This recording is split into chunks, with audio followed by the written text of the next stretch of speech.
I think friends is quite tribal when you think about it, particularly when you're younger. It was a big part of my identity, a close friendship group. You spend a lot of time with these people when you're younger. You learn off one another. And so it's something you should really kind of take seriously. And it's pretty fascinating when someone has a bad radar when it comes to assessing compatibility with new friends.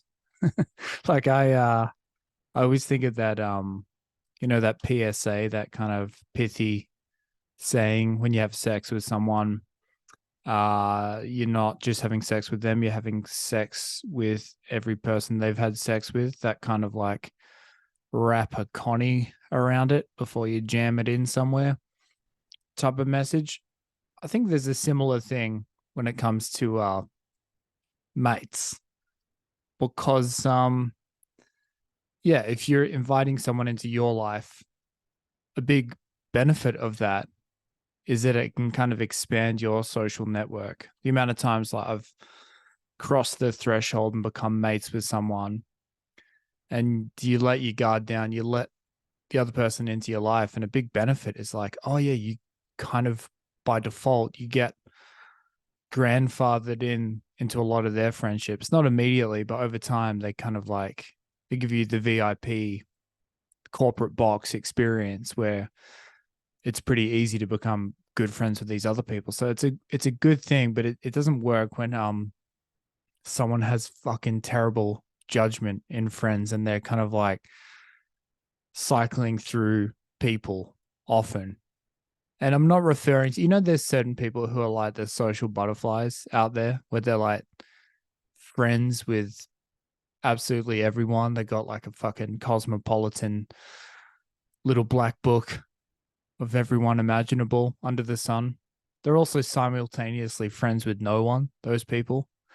But it's kind of perfect for their personalities where they can just like, flitter around with a bunch of different many different circles they live within.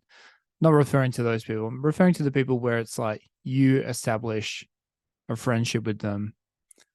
And it's because you're essentially similar people. You're like, oh, okay, I've found one of my kind of tribal members. They belong to our kind of like little clan.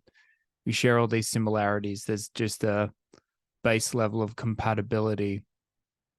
Then you meet their friends and you're like, what the fuck is going on here? I remember there was this memory from my own childhood where I had a friend come over after school for a play date, and I remember he wore like short shorts. I think he must have gone through like a growth spurt, or his folks were just cheap and didn't want to buy him a new pair of shorts until the next year. But he like that's all I remember about this dude is that he was like taller than me, and his shorts were short because he just gone through a growth spurt. And yeah, afterwards I just didn't think of anything at the play date. And but then afterwards my old man said, yeah, I don't think he's a good friend for you. He doesn't listen to you, that kid. And I hadn't noticed at the time, but someone else had kind of been picking up on the energy of our friendship. And yeah, he was right. We weren't friends for much longer than we weren't compatible. And I like to think over the years I've gotten better at kind of isolating, okay, who is a good friend, who isn't. And it's infuriating when you've got someone who you're close to who is similar to you. And it's kind of like, dude, just get the memo. You're just looking for people like us. Let's keep it, we don't have to go completely, we don't want to be like inbreeding here. We need a little bit of diversity, and it's got nothing to do with your sexuality, your age, your religion, your nationality.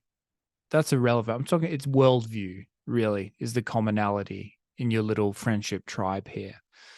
Especially as you get older.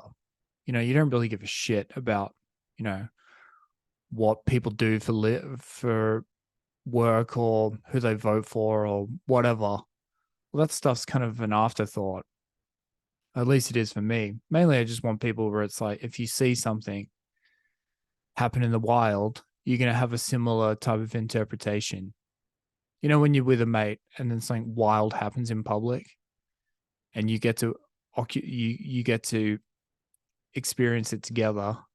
You get picked up from like an Uber driver who's insane, and then you humor them during the drive, and then as soon as the drive ends, you just swap notes. You're like, yeah, that person was crazy. Yeah, me too. Like you basically just have the same impression of the world.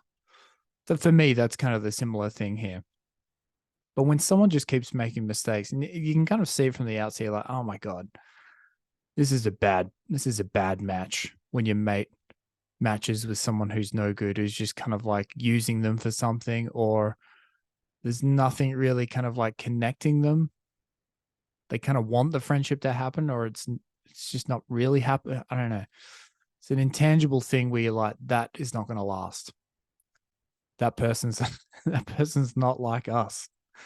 And I think ultimately the funny thing is here is that you know, it can kind of like make you question your own validity as their friend. You're like, if you were just better at getting other friends, we would be perfect. But because you suck at this, I'm starting to question how I fit into this world now. Because like, have you just made a mistake with me? Are you basically reading the tea leaves here and kind of suggesting to me that we're not going to work out as mates because you suck at picking other people? Am I kind of like, am I not reading the room here? uh but yeah, anyway, I think that's the modern kind of tribal hangover of kind of like you're either with us or against us. No, never in an inflammatory like get cast you aside.